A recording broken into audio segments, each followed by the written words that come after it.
guys. Yeah, I'm still having a drink.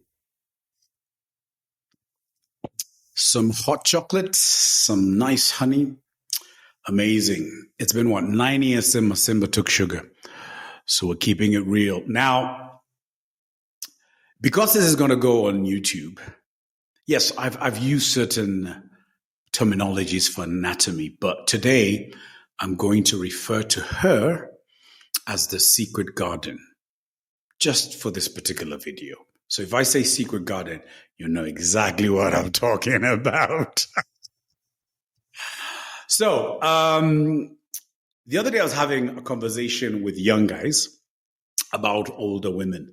And I just love sparking conversations where I start hearing people's experiences and stuff like that. And just to give context, these young guys are between, well, maybe youngest was 26 to about 35. And it was pretty interesting. Most of the women that they had dated or had a thing with, whether it's a fling or whatever arrangement they had, the women were mostly between 38 and a lot of them were in their 40s. What was very clear, and it's something that I've said for a very long time, is the female anatomy, especially when you're looking for that region, the vulva region, the secret garden region. Early bloomers is 29 years old. Late bloomers is 35. And what I mean by that is that entire structure of nerve endings and tissue and how it forms, where you have the majora and the labia and the clit, everything, the way it just bulges and it becomes a very beautiful thing to look at. That will mature by the time she's around 35 years old. And that's why I've always said, when these younger guys get to experience her, they're like, wow. It's very hard for them to enjoy a younger woman in the 20s just as good. Now, on Jaguaro's podcast, there's a guy who was there. I can't remember his name, but he does his thing. And what they kind of left out, because he meant something like, what did he say? He referred to women who are older cannot be as attractive physically, or even their secret garden cannot achieve the same demure as a woman who's younger. And that's absolutely nonsense. What's happening is we have been socialized to think that the most attractive will always be a younger woman. And in many cases, it is in regards to that's always going to be the first option for most men, regardless of age. But now when it comes to the scientific value of her secret garden now becomes sweeter. If you enter the depths of that secret garden, like you were diving into the sea, now a diver will tell you what I'm trying to tell you. The kind of terrain that you'd find there, the way your girth would be manipulated and the suction and that stimulus that you receive is going to be far more sweeter, far more pleasurable than a younger woman. Trust me on this. And, sometimes I find it strange that I have to debate, considering to date now, I've conditioned 6,618 vaginas. Oops, did I just say that? I meant secret garden. So guys, we had such a thrilling conversation with those guys. And they were like, wow. The only thing is, many of them will struggle to have meaningful relationships in terms of longer kind of duration relationships, because first and foremost, for both of them, it's a thrill. For the older woman, for the younger guy, it's a thrill. So what's happening is at the end of the day, it just doesn't pan out for a very long time. I've met older women who've told me, you know what, I do have a younger guy, but sometimes I don't feel confident taking him to certain venues or social gatherings where there are people of my age and they're going to clearly see that this guy is 5-10 years younger than me. And even his mannerisms, and especially if he's not as exposed or cannot articulate himself like the older men who are there of a certain creed, then there's going to be a problem. So you find, they're going to have fun.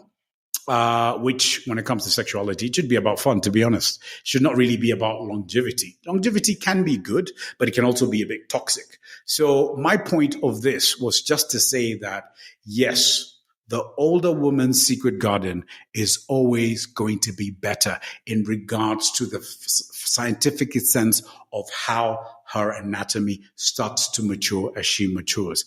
Now, I haven't touched on our psychology because that could be a totally different kind of worms. But you'll find these younger guys, once they get used to it, even if it doesn't work with that particular one, you'll always find himself maintaining a younger girl. But whenever he can, he has another fling with an older woman to taste that one thing that he can't get from the younger woman. That's just the way it is. I don't make up the rules. It's just the science of it. But yes, there is something that men usually say. Yes, the logical thing is, or the present thing is, men will always choose younger women. That's fine. When I have a conversation with men, it's because, first, a younger woman will probably pamper you in ways that an older woman will not. But then when I do meet older women, they do say, well, when I was that young, I could have pampered him, or I have pampered a man that way. But right now, that's not really my pampering thing. But in a shower that I went to the other day, when I asked the women there, who were like in the 30s and stuff, and, corporate women who are doing their own businesses and stuff, I did ask them, why is it that with a man who's slightly older than you, in the sequence of what's acceptable to society, you won't pamper him as much as you would a younger guy? And there was a lot of laughs in the room. And that confirmed they knew exactly what I was saying, that we all have the capacity to pamper, but we choose who to pamper and when to pamper them. I don't know when that was formulated. It's the same way that when I meet somebody who's married, whether it's a man or woman, they will attest to being able to do kinky things outside their home that they've never ever introduced or experienced in their home. So, that goes to the topic of why is it that we're conditioned to have vanilla kind of sexuality in our homes? Why is it that we're conditioned to just, keep our game very simple, no A game, nothing too complicated? It's more what I call procreational rather than recreational. And what I do is teach people about recreational, because recreational is where things start to bloom, a secret garden starts to gush. And trust me, when it gushes and you get to taste that gush, oh, it tastes amazing. It can't even taste as good as my drink. It just can't. So you've heard it from me.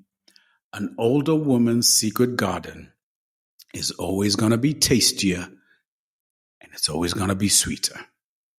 What you do with that information is up to you. Cheers.